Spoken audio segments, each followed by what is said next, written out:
If pricing your products makes you feel anxious or guilty, you're not alone. I've worked with thousands of boutique owners who really struggle with the idea of how much do I charge for this item? I think the underlying question that causes the anxiety, though, is will customers actually pay what I charge? From running my own boutique to helping thousands of other boutique owners and clothing brands get started and become profitable, I have seen firsthand how pricing can make or break your profit and, frankly, your entire business. It's one of the most emotional and most misunderstood parts of running a boutique. The thing is, it doesn't have to be. This is part 3 of our 3-part series on how to build a profitable product assortment. And today we are diving right in to how to price these products. And how do we price these products so that we make a profit and we don't push customers away? Because let's be clear, if your pricing isn't right, you'll never make a profit. And frankly, it's time to fix that. Let's start off with the mindset piece of this. Marking up your products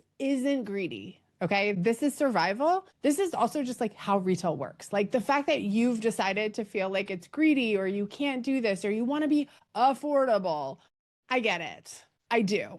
But that kind of mindset is not going to help you be a profitable boutique owner. And that's what we do here. The reality is that getting that product to your store, even though the cost of an item isn't everything, there's so much more that goes into deciding what the price is. Remember, if you have a boutique, your cost is, yes, the cost of the item, but it's also the cost of you getting that item, you shipping that item to yourself, styling it, photographing it, launching it, all that time that you've spent. And if you have rent and staff and all of these other overhead costs, like that is stressful. The thing that a lot of people don't realize is that the way that you pay for all that is through pricing your product correctly. If you want to stay in business as a boutique owner, a gift store, a kid's store, whatever you're making, clothing, you have to be at a 55% margin at minimum. That's just the math. I've done it over and over and over again. Anything lower than that, you're just not going to be able to pay yourself. You probably won't have the cash flow that you want to be reinvesting. And frankly, like you're going to end up losing money on things at a certain point. To hit that number, you need to mark items up between 2.5 and 3x. So it means a $10 item that you've paid for at wholesale cost becomes a $25 to $30 retail price. Okay, I don't want to lose you here either. Math is not everyone's favorite sport, but I am here to help you enjoy math and at least understand the very, very basics of retail math, because honestly, they're kind of logical. And I think that if we see math and we see the retail math behind what we're doing, it just starts to make more sense. It starts to click. So I like to use the terms markup and margin sort of interchangeably, but they're not. So let's just be so clear about that. So markup is how much more you charge at retail than what the item costs. Okay, so that's what I just described to you. It's a $10 item becomes a $30 item because we times it by 3. Okay, so that's markup. Now margin is a little bit different. Margin tells us what percentage of your selling price is actually the profit. So unfortunately, you need to know both, and we need to understand how both affect each other. Go back and imagine you have that $10 item. You're going to charge $25 for it. That's a 2.5 markup, and you're going to make 60% margin on it, meaning that 60% of that item sale is profit before we end up putting that money into like expenses and things like that. 60% of it's profit. If your margin is below 50%, you're just going to struggle to pay overhead. You're going to struggle to really scale. And I want to just say, if you think you're someone who's like, I'll be online, I won't have any overhead costs, that's not true. That's a myth. And I have spoken to so many boutique owners that have been burned by that mindset too. It's always going to cost you money to run a business, period, end of story. I dive into so much of this because I hear every single day, I'm making so much money, but there's nothing in my bank account. This is why. The absolute biggest mistake I see like 98% of boutique owners make is that they're going to market, or they're going on fair, they're going to buy products basically. Most boutique owners are doing pricing backwards. They go out and they buy a bunch of products and then they come back and price it.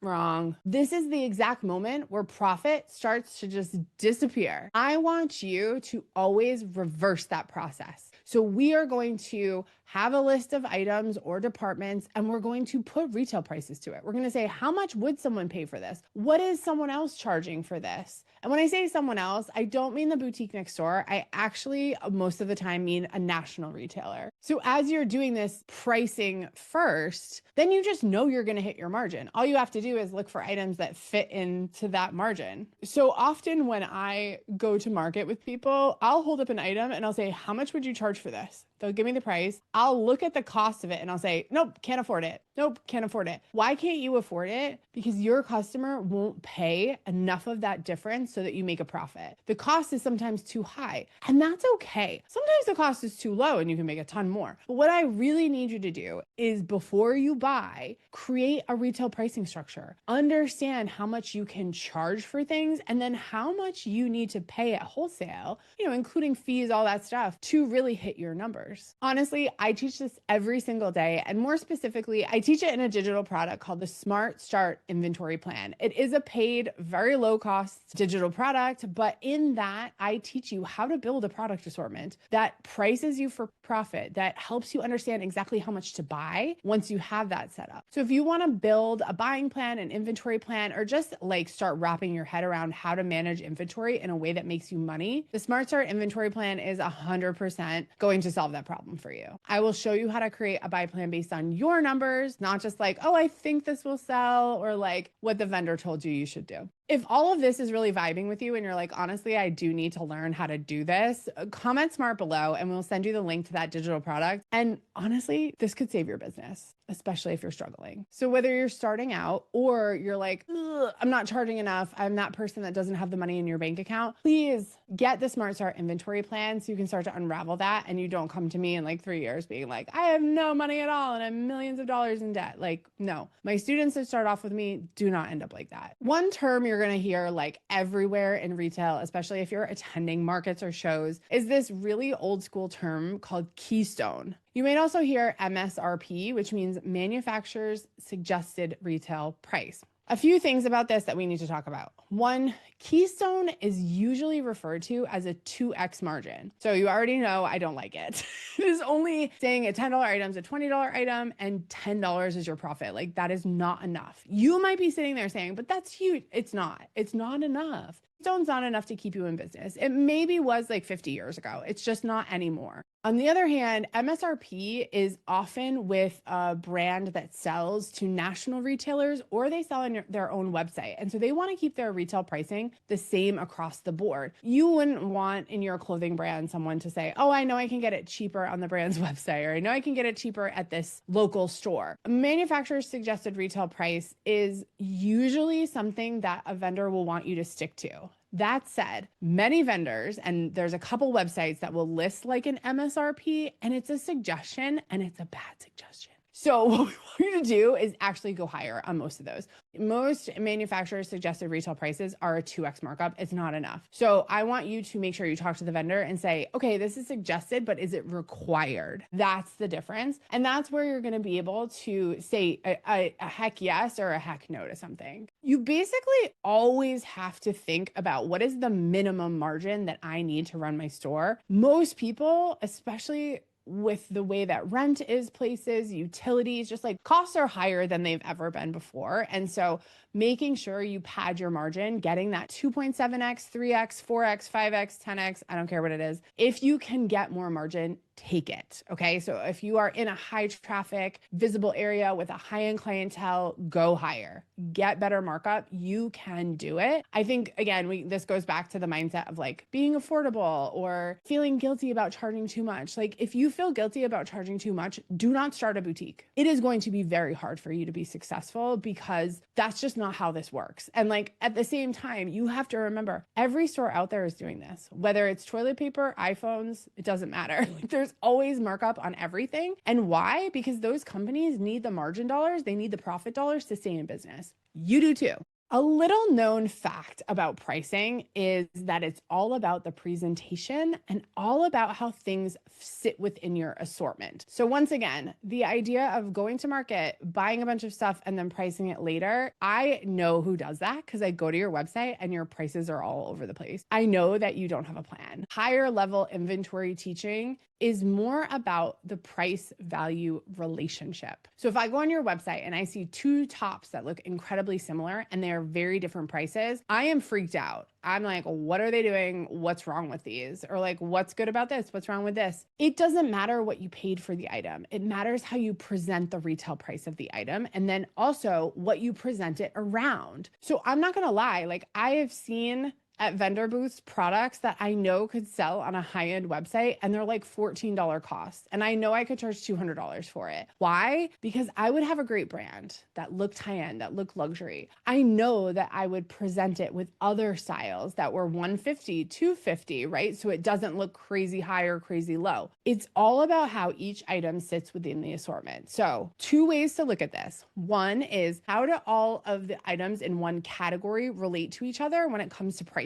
Are all of your basic dresses the same-ish price? And then all of your over-the-top dresses the same-ish price? Okay, good. You're at least starting out like giving yourself scale. Everything cannot be the same retail price, but also everything cannot be all over the place retail prices. So I always suggest picking 2 to 3 retail prices you stick with for a category. T-shirts are a good example of this. Like maybe your basic t-shirt is $25, but something that's a better fabric, maybe it's printed, like there's something interesting about it, that's a $34 item. And then you have a t-shirt that's actually like way cool t-shirt. It's like embroidered, embellished, it's licensed, whatever. That's going to be a $60 t-shirt, right? So you have the range and you have a lot going on within that one category. Now, where the other part happens, where I know that someone has not done this work, is that items across categories don't make sense in terms of their pricing. So let me give you an example of this. If you go on your website and you have bottoms that are less expensive than tops, you're doing something wrong. Your bottoms should always be at least a third, like 30% higher than your tops in terms of pricing. Because what you want is someone to buy both. In general, we see most women's boutiques sell about 1 pair of bottoms to 2 tops. That's a good double check for you too. If you're selling tops and bottoms, how many tops to how many bottoms are you selling? So let's say you sell 500 tops. You should be selling about 250 bottoms. That's just the math. That's like what we see standard. Where we see this get a little bit wacky can be in basics. So let's say we have a basic legging. We charge $38 for that. But that's the same price as our sweet spot t-shirt. That's okay. Where it gets weird is when a pair of bottoms, like let's say a pair of denim is $50, and that's the price that most of the tops are too. In general, you want tops to be a little less expensive than bottoms. So typically what we'll see is bottoms be anywhere from $60 to $100. It could be higher than that, but I'm just giving you a basic, like $60 to $100 for a pair of denim, slacks, trousers, whatever. And then we'll see somewhere between like $30 and $70 for a top, a blouse. And again, this is like very common boutique. You can put the range higher.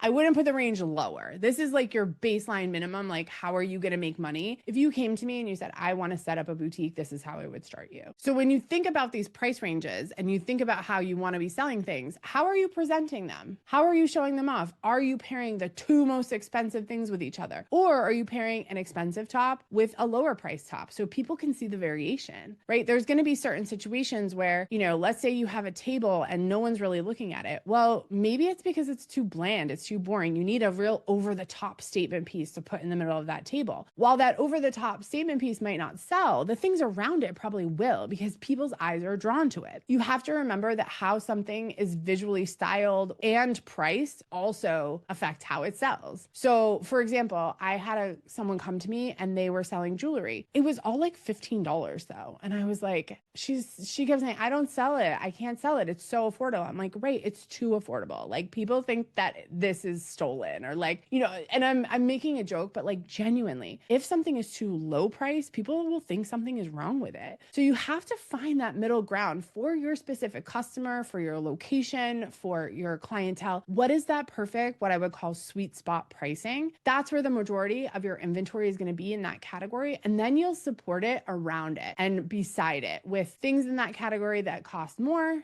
that cost less? And then side by side, like, do dresses work with cardigans? And could I buy both? And is it still under a certain price, right? All of these little nuanced things make such a big difference in a retail store. Now, what happens when you hear someone say, oh, this is expensive or it's too expensive, right? I think this is where we can really shut down and sort of take it personally. Like, our prices are not personal. Our prices are business. Like, they are based on the research we've done. It's based on the effort we've put in. It's based on the time, money, and energy we have spent to be able to source that product. So don't feel bad. Like, don't immediately go into shutdown. Not everyone is going to be able or want to afford what you're selling. Like, again, it's as much of a choice as it is anything else. So try not to react to price resistance if it comes up for you. The customer is simply doing their own mental math on, like, when would I wear this? Why would I wear this? Is it like, how much is it going to cost per wear? I literally would have clients do that. Like, well, I'm going to wear this like at least once a week for the next day. Okay, I'll take it. A good response for you in this situation would be to acknowledge how they feel. Hey, I totally get that. That is one of our higher price items. And you know why it's a higher price item? It's actually made by monks in the hills of the Himalayas. They have their own sheep that they shear, and then they weave the yarn out of it, and then they hand knit these. And that's why it's a $1 million sweater. You have to redirect to the value and not apologize. So redirect to how it's made, how it's sourced, what the value, how many times someone will wear it, what they can wear it to, how versatile it is, right? You have to stop being defensive about your prices and own them. Like, really say, like, well, of course, because it's worth that. I'm not charging it because I'm just like, not all fun and games over here. I'm running a business. If you present your products at a price that you are so psyched about, that you feel good about, that you feel like, you know what, this is right for where I'm at. This is right for the customer. This is right for the product. No one will question you. Like, I honestly, in my store, I don't ever remember someone saying something was too expensive. Like, never. People were always like, this is a great price. And I was getting 3x markup. So it does all matter. The prices that you need to charge, the things that you are finding, how are you sourcing great stuff so that you can have great value for that price? And it's also about your confidence. It's also about knowing, like, I've done my homework. Like, I know what things should be cost. Emily taught me how to price things so I make money. That is what we're going for. Not the like, well, I don't know, I'll give you a discount. Do not default to discounts. The other part of this is, do not rush to discounts if you feel like something is having a lot of price resistance. So if a lot of people are coming in and they're saying, this is expensive, or you're seeing people pick things up and then be like, look at the tag and put, when that happens. If you see that happening, here's what I want you to do. Do not put it on sale. Do not mark it down. You are going to gently cut that tag off. You're going to go to the back. You're going to print a new tag. The new tag's price is going to be like $5 to $10 lower than the original price. Don't go too far. Okay, we're just going to like slightly incrementally bring it down. And then you're going to reticket the item. You're going to see what happens. If you need to do that again, okay, fair enough. Do not buy that item again. It's too expensive. Like, it will not sell to your customer, and that's okay. You learned. But I think it's important to remember, don't panic and start deep discounting. Get to a place where if you're studying your customer, you're studying what's going on, you then can just cut off the ticket and replace it. And honestly, there are going to be times where you need to take discounts, run sales. Like, you're going to sell through 5 of 6 pieces. That 6th piece you have to do something with, right? You'll generally always have to do some kind of sale in between seasons, after holidays. Like, there is a cadence to doing sales and markdowns. But the most important thing to know is that when you price for profit, you're also pricing for markdowns. You're pricing for sales. So again, if you want to go out and just, say a $10 item is a $20 item, use that 2x markup, you can never mark it down. You can never put it on sale. You need every last penny that makes you. But if you have a 4x markup on something, you can totally take a discount. You could totally take markdowns on it and not even sweat if you're going to make money or not.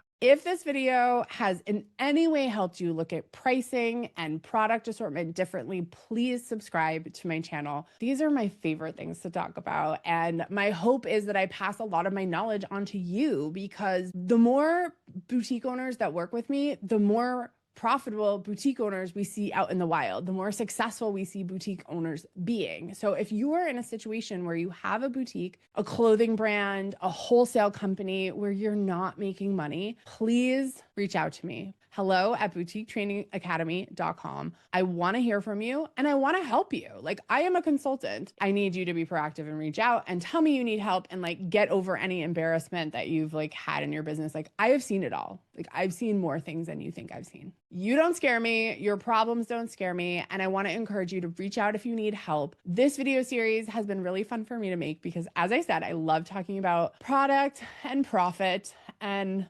money. So if you haven't watched my other 2 videos, please go back. We'll put the links and we'll put them here. There's 2 more videos before this talking about pricing and product assortment that I would love for you to also watch and kind of catch up on. And as always, like, thanks for being here for the whole video. I really appreciate you. If you could give me a like, a thumbs up, a comment, like all of that really helps me. We've been growing the channel so much lately, and it's because of you watching. It's because of you sharing. I just want to say thank you so much. My hope with this channel is that more boutiques absolutely thrive out there, more clothing brands absolutely become $1 million, $5 million brands, and that wholesalers, if you're a wholesaler, come see me, and that wholesalers start to trim down their inventory and be in a place that's financially healthy. Thanks so much for joining me. Here's to making lots of friends and making lots of money. I'll see you on the next one.